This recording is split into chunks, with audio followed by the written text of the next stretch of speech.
Hello and welcome to episode 149 of the Money to the Masses podcast with your resident expert as always, Damien Fay and me, Andy Leeks. Damien, how are you doing? I'm good, Andy. I'm very good. Busy. We've been doing so much with video of late. If people have missed out, I'll talk about that a bit more. But no, I've been very good, very busy, and I've got nothing exciting, no awards or anything like this to talk about this week like I did previously. I've been just more head down and cracking on content and producing more stuff on social media, which is exciting in its own right. What about you? Pretty much been watching you on social media. That's been my week. We do this podcast by Skype, so I'm seeing you on a sort of little screen on the other. I feel like I'm talking to someone who's famous because all I've done all week is watch little videos of you talk about money, which has been very inspiring, I have to say, and very obviously, I was going to say informational. Dear oh dear, what's the word? Educational, informative.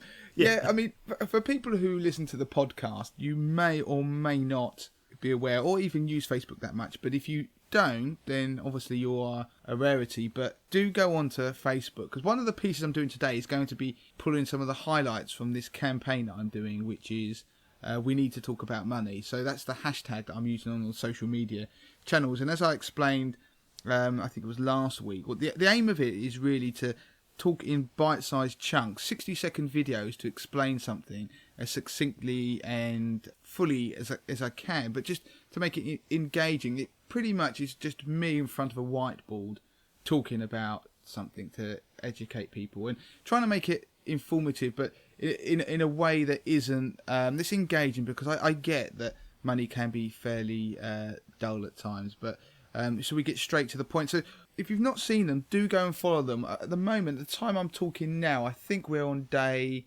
19 or 20 of the campaign. There's going to be 100 of these up until Christmas, which is quite a tall order to say you've got to do 100 videos in 100 days about money, and they will be different. And who knows, once we get to 100, we may even carry on. So do get behind it. I'm going to do one of the sections today is actually going to be me picking out 3 or 4 of my highlights from the ones the videos we've done so far, and go over what I talked about in there. So if you have already listened to them, it's still worth listening to them again or watch the videos. Then if you haven't, then you're going to get a bit of a taster as to why you should. I might as well tell you what's on the rest of the podcast.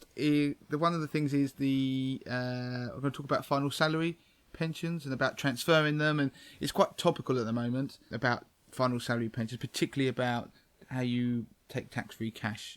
And then the last piece on the podcast today is about closet trackers. It's something I've done on 80/20 Investor, which is my DIY investment service, where I produce research pieces that are based upon crunching numbers and analysis to come up with something that's insightful that helps people with their investing. And this week was on closet trackers. And of course, while I'm not going to give away the secrets of that particular piece of research, because it's exclusive to 80/20 Investors, and of course you can get a free trial anyway. If you want to sign up, just go to the website and you'll see a big red button on moneytothemasses.com which has the information about 80/20. Or in fact, you can go to 8020investor.com. That will take you there. And I'm going to just give you a little bit of a little takeaway for podcast listeners. And on that note, before we jump in, I would say that we are rebranding 80/20 Investor, which is quite exciting because it's something that's taken a while to come to fruition. But 80/20 Investor has grown so much in its own right as a product and a thing that it has got its own identity now and its own logo and trademark and everything that goes around the product. So if you are an 80/20 Investor subscriber, which obviously there are many of you that are, you'll see effectively a colour change and a few different sort of design things. Nothing else. The functionality will be the same, but you'll just see it have its own identity, which I think is right. I think it needs one. You mentioned there about going to 8020investor.com. It's got its own web address. Is that 80 or is it spelt with the letters? No, what it is 80, so 80-20investor.com. I think we actually have it without the hyphen, but if you put that in, you'll come across it. But obviously, always go via moneytothemasses.com if in doubt. Right, what one should we start with the videos? Yeah, let's start with the videos. I haven't had enough of them this week, so let's talk about them some more. Right, all I want to do is run through a couple of the videos just to give people a bit of a teaser as to what we do. And some of them have... I'll tell you what, Damien. I'll tell you what, before we go on, would you mind, should we play the audio to one of them now? Obviously, you won't get the full effect because it's not the video, but I can slip in the audio from one of them right now. Yeah, let's do that. So I won't even talk about this one. I will just the video will talk about it, which is me talking about complex. It. It's very complex. But we'll do the audio, the first one. Here we go. I want to demonstrate how ridiculous it can be, the length of time it can take you to repay something on a credit card and the amount of use you might get from it. So one way to do this is the 19-year sandwich example. Now, if you imagine you were 21 and you went and bought your lunch every day on a credit card, and that £3 meal deal, that will soon stack up, and over a year you'll probably end up with about £1,000 on your credit card. Now, if you pay that back with the minimum amount every month on a typical credit card interest rate, it would in fact take you until you're 40 to clear that debt. So that's 19 years, and on top of that, those £3 sandwiches would eventually end up costing you, with all the added interest, £6. Okay, so you heard the one about this 19-year sandwich. Now that's the kind of thing that I like, that gives something a very visual take on money, so people can remember that, about the impact of repaying debt or not repaying debt, and how you use credit. Because one of the things about that, which I can't go into on the videos, but what I'm really trying to get people to think about is not judging people by the way they use debt or anything like that. That's just life. We all end up having debts. But if we can try and only use it for things that aren't perishable, so things that I always go on about boilers blowing up, but if you're going to get use out of that, if you're repaying debts over a long time, then you will do if you just buy things like your lunch on your credit card, because it's gone, disappeared, and you're still paying off the debt. So it was something that years ago that had a big impact on me and the way I behaved with credit, was to try and avoid that where possible. We can't always, I know, but sometimes you do have a choice, and in that way it stops you being slightly reckless with spending. Because when I was younger, I mean, listen to this podcast, people might think that I don't try and make out I was a saintly or clever or anything like that. I was terrible with debt. I used to spend on credit cards because it was like free money. Even at the point, there were times where I could have cleared the credit card, but I think, well, why would I want to do that? Because then I've got to use my own money then, haven't I? And that's sort of ludicrous. Damien, I've got an even worse example than that. I used to gamble when I was younger, and I didn't have the money to gamble with. So, and this is really reckless and stupid, and I really urge all of our listeners never ever. Well, firstly, if you do gamble, do it responsibly. Let's be blunt about that. But I didn't used to gamble responsibly, and I used to have a credit card. And what I used to do, rather than just gamble on the credit card, which is bad enough in itself, I used to draw cash out from the credit card in order to then go into a betting shop and then gamble with it and lose the money. So I don't know if you know how credit cards work out there, listeners. Basically, if you draw cash from a credit card, you generally pay a much higher rate than you would do if you were just spending on a credit card. So I was paying double the interest and then just losing the money in a betting shop anyway. Yes, you were losing twice. But you don't want to judge people for doing that. And I remember those days, actually, Andy, when obviously we've known each other for a long time, but it's just trying to modify behaviour. So the 19-year sandwich was an idea that tried to help people think differently about the way they use credit. So if you have a choice, then you won't do it. Another one of the videos was how big does your pension pot need to be? Now, the premise of that one was me trying to quickly show people. I know we have a pension calculator. If you've not used it, we have a calculator on Money to the Masses which will work out your future income based on what you've got in your pension now. If you've got nothing, it doesn't matter. It will still work something out, what you put in, how much based on your salary, what you would like at retirement, all these things. You can play around with it to see what is it I need to put in. And of course that's fantastic, but sometimes it's quite nice to have a succinct way of demonstrating the amount of money someone has to retire. A bit like the 5 a day principle of eating. Everyone gets what the 5 a day is. They didn't have to read the bump or logic or theory behind it. They get the idea. 5 a day fruit and veg is going to be good.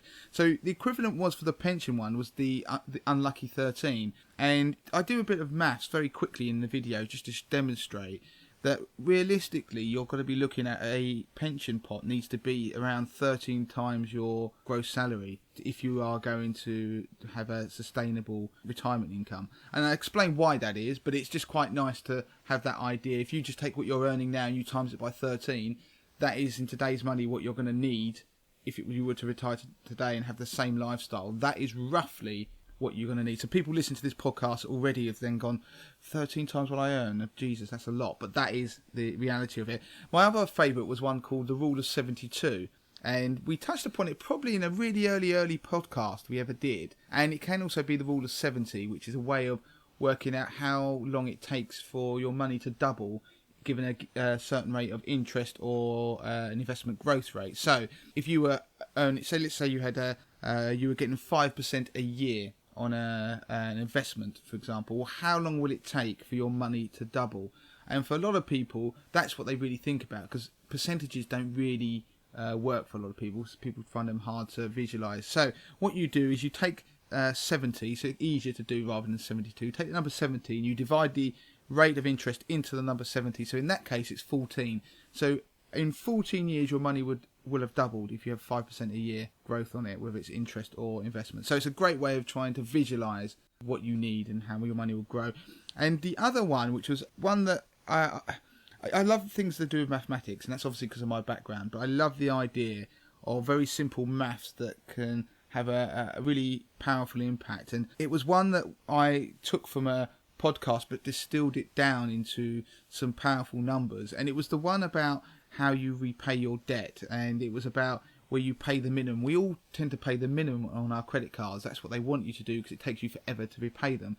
So what I did is in this video I crunched the numbers. You can go and find it, but based on the average UK debt of £6,400 with a typical APR of around 17%, the minimum monthly payment is about £150 a month. That's what you will end up paying to reduce your debt. But the problem is it doesn't really reduce your debt because it's ever growing with this interest rate. And in reality, if you just paid the minimum, it would take you 33 years and 4 months to clear that debt. You just never seem to get there, which is an incredible amount of time. Wow. But if that £150 a month minimum is what you can afford, because what happens as your debt reduces, your minimum amount reduces as well, because it's normally a percentage of your outstanding balance. And of course, therefore, you never ever get there, do you? Because that £150 then a month becomes £148 a month, and so you never get there. So if you can afford the 150, then yes, if you can fix that and ring up your credit card company and say 150 a month forever, I can afford that. So it doesn't reduce with your balance, it's not a percentage of your outstanding balance. What will happen is you will you will actually repay the debt back in 5 years and 4 months. That is 28 years sooner, and you will save yourself £5,200 in interest. That's almost double the amount of money. So £6,400 debt, you would save £5,000 in interest by doing the fixed payment method. You're not paying anymore. You're not flipping credit cards. You're not taking out any more debt. You're just changing the way you pay to say, right, I can afford the 150, and therefore you get there. And it's a very powerful bit of mathematics which could save us lots of money. So there you go. That is the video. It's on Facebook. Go and have a look at them. We're doing loads more. I do them even on a weekend, so we've got a couple coming out over the weekend as well. Before we move on, Andy, I just wanted to quickly mention 80/20 Investor. Now, 80/20 Investor is my DIY investment service. Do go and check it out. I empower and teach people how to invest their own money. The service provides data-driven fund tables. The data is driven by my own unique 80/20 Investor algorithm, which I created. You also get stop-loss alerts, you get research articles and insights, you get market commentaries, monthly commentaries, and DIY investment lessons, but you also get access to my £50,000 portfolio, which is a portfolio of my own money, which I run live on the site for members to see, and it shows people how I use the service to maximise my returns. And in the first 2 years of doing so, I turned £50,000 into £59,500, which is a 19% return, beating investment managers, professional fund managers, financial advisors, investment banks, passive trackers in the market. So everybody can have a free 30-day trial of 80/20 Investor, and you can claim that by going to moneytothemasses.com and going and clicking on the 80/20 Investor hyperlink at the top of the page. So go and try the service. Let me know what you think of it, and I know from the feedback that you're going to love it. But for now, on with the show.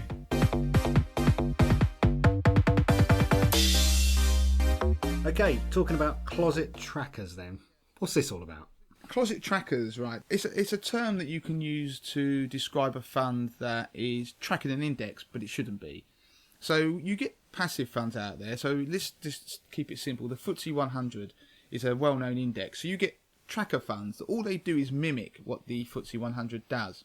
Now, these days, they can be incredibly, incredibly cheap. There's fractions of a percent, so you could get ones for sort of 0.1% a year you pay as a fee to have that fund. Because it's just mimicking the FTSE 100, because a computer does it. There's no people there, it's just a computer doing it. Now, historically, there were expensive tracker funds, but the advent of competition means it's driven down the cost. But what you do find is that there are these things called closet tracker funds, which are active fund managers. So there is a fund manager there who's meant to be running the money, doing the best he can, and he's got a mandate which says he's going to invest in a wide range of companies and do all this amazing stuff. But when you boil down to it and you analyse his performance, he's just copying an index, and his performance is almost tracking that index to the same as a tracker would. But the problem is you're paying them a lot of money for doing it. So you'd be paying them, say, 10 times what you'd be paying for a cheap tracker to actually effectively still track anyway.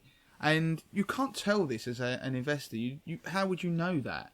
Unless you sit there and analyse it. So what I did for 80/20 Investors was analyse the 2,000 odd funds that are out there that you can invest in, and crunch some numbers and statistical numbers just to pull out 20 of the worst offenders that pretty much are just tracker funds that just track an index, but they also underperform that index because of the size of their charges that they apply for the benefit of not really doing anything. So the manager's charging you money to be actively managing your fund, but he's clearly not. Now, I'm not quite sure how the FCA don't stamp that out. There's been some reports into the matter, but no one ever seems to stop it happening.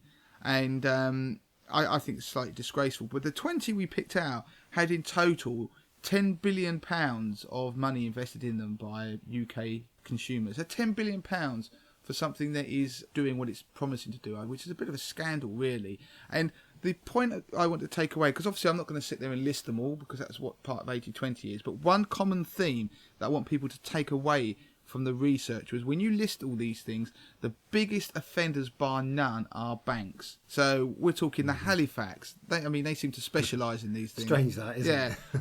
That it's the banks that are the crooks again. The banks, and there are a number of insurance companies. Scottish Widows have a couple in there that I think are absolute closet trackers. And what happens, they have them not just in UK stuff, it could be a Far Eastern fund, something invested in Japan or whatever. Of course, I looked at all the different asset classes, and it seems to be the trend that the rogues gallery is full of banks. There are others that are investment companies, that are fund managers that have one or two, but it's the fact that the banks have more than one or two often.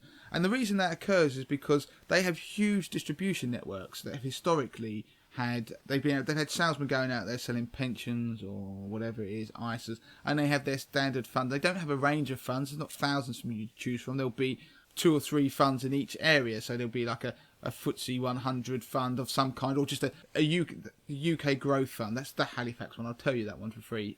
Halifax UK growth. Oh my God, that fund it's incredible.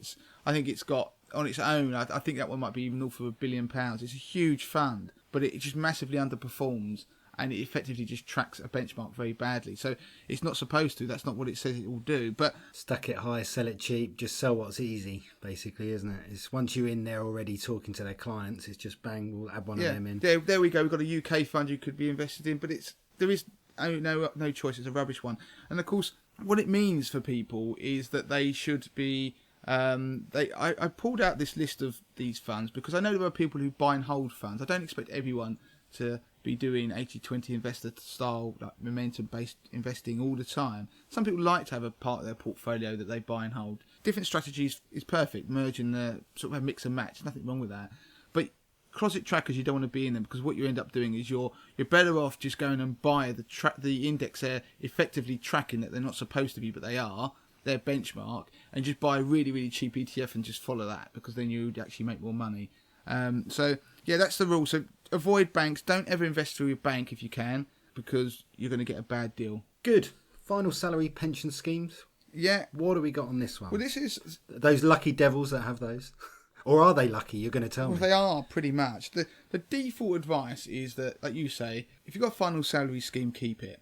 That has always been the default advice, because you're lucky. If you don't know what a final salary pension is, it's sometimes called a defined benefit pension. And effectively, the way it works, it's not like a normal pension pot, what they call defined contribution, where you put money in, you pick a fund, and you're just building a pot of money, which at some point in the future you're going to either take it out or use it to produce an income. With the lucky people who have defined benefit schemes, it's a function of what you get out in income. It's a function of how long you've worked somewhere, what your salary is when you come to retire, and then there's an accrual rate. There's a factor you multiply it by. So it's to do with length of service. So you get people who would work for a company for 30 years or something like that, 20 years, and they'd end up getting 2/3 of their final salary that they had at the point of retirement, and they'll have that forever, and it'll be increased with inflation. I mean, that is amazing. I mean, that is such a great benefit. And the problem was they were very, very expensive to run because there's huge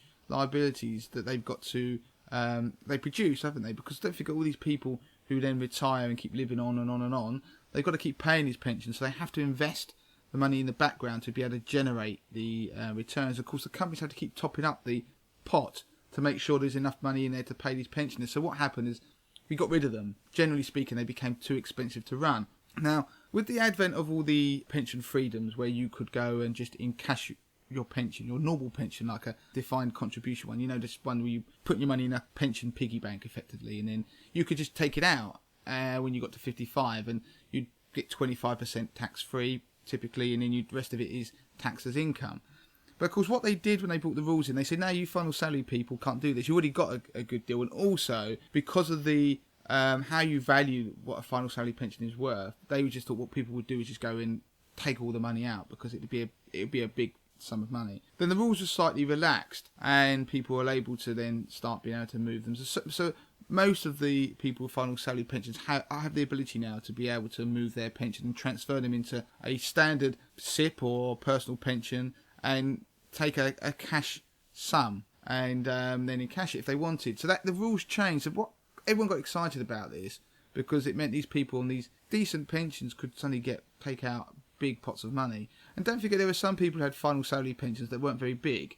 They might get a pension of like $1,000 a year, but actually, if they were able to withdraw it as a fund, that became quite exciting. Now, to give you an example, the reason why this has become more of an issue and people are interested is because of the liabilities these companies have. They're keen to get rid of these pensioners who have final salary schemes, so they're offering transfer values that are higher than they've ever been. So they would turn around and go, Andy, that 10 grand pension that you're going to get as a final salary pension for the rest of your life, and you may not even work for the company anymore. It might be sitting there waiting for you to retire. They might turn around and say to you, do you know what? We're going to give you 40 times that as a pot. So that 10 grand, we'll give you 400 grand if you just basically disappear and take that money and go and put it in a personal pension. It then becomes your issue to do what you want with that. Well, that is a lot of money. So you've gone from 10 grand to that income to suddenly getting a £400,000 lump sum. Well, that's attractive to a lot of people.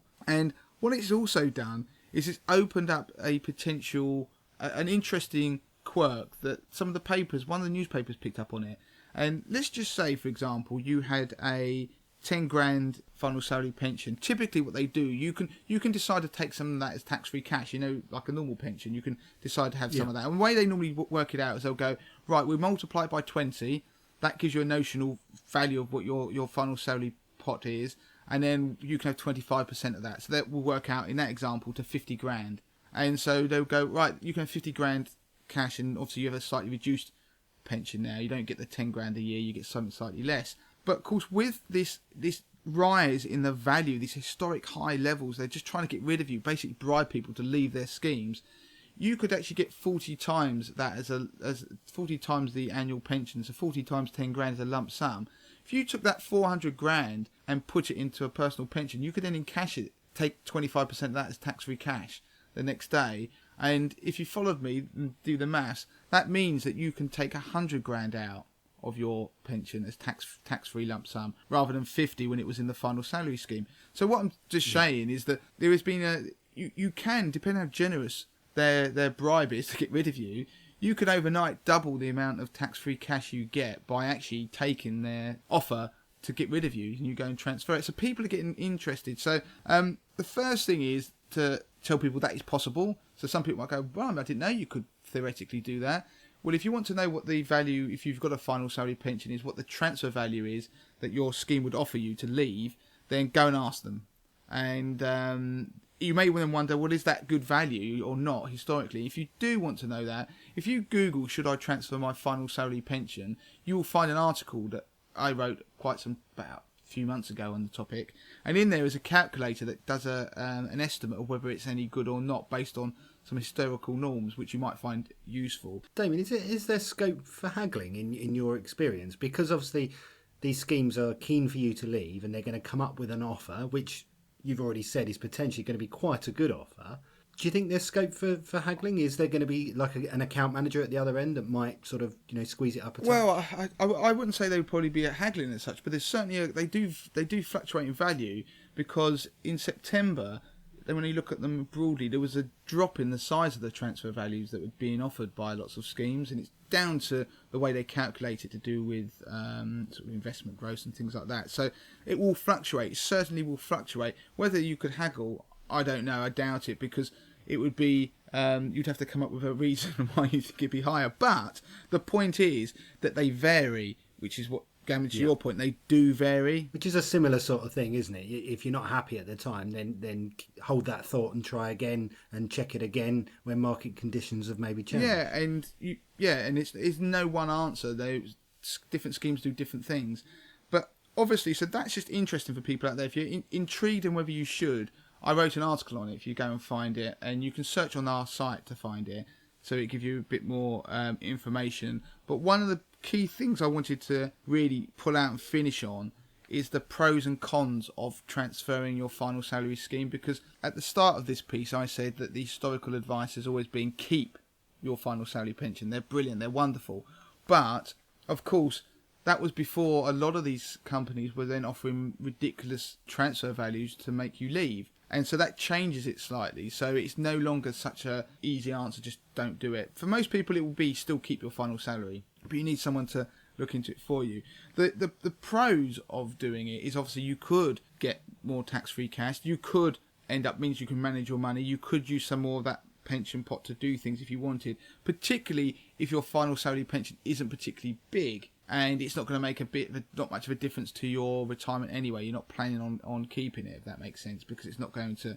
Well, you plan on keeping it, but it's not going to be something that's going to make you rich overnight or rely upon. But there are people out there who, for example, there are people who might not have any dependents, or may not be married, might not have children, and some of the benefits that are offered on final salary schemes like dependents, pensions, or spouses benefits will be of no use to them, because they will never use them. So therefore, for them, they may want to take their final salary pension and be able to do with it as they want, and actually leave it to who they want. And when they pass on, they might want to just do something else with that pension. So there are cases where it can make sense for people to leave. Or if somebody, sometimes, depends again on the rules of the pension, but if someone is in poor health, or they don't have, their life expectancy is short.